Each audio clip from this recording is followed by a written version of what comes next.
நமக்கு கிடைத்திருக்கும் இந்த வாழ்க்கை கூட கிடைக்காத பல பேர் இந்த உலகில் இருக்கிறார்கள். நமக்கு கிடைத்திருக்கும் அனைத்து நன்மைகளுக்காகவும் கடவுளுக்கு நன்றி சொல்லுங்கள். தேன் ஊற்றி வளர்த்தாலும் பாகற்காய் கசக்கத்தான் செய்யும்.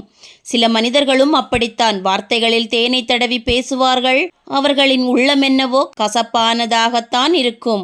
உதடு தொட்ட வார்த்தைகள் உடனே உதிர்ந்துவிடும். உள்ளம் தொட்ட வார்த்தைகள் தான் உயிர் உள்ளவரை உயிரோடு வாழும். உதாசீனப்படுத்தப்படும் இடங்களில் நீ மட்டுமல்ல, உன் நிழல் கூட போகாதபடி பார்த்துக்கொள்.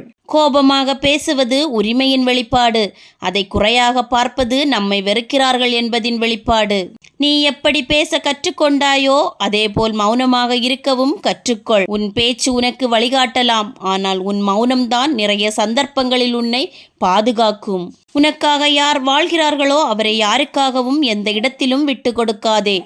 எந்த ஒரு தெளிவில்லாத வினாவிற்குரிய மிகச்சிறந்த விடை மௌனம். எந்த ஒரு சூழ்நிலைக்கும் மிகச்சிறந்த எதிர்வினை புன்னகை.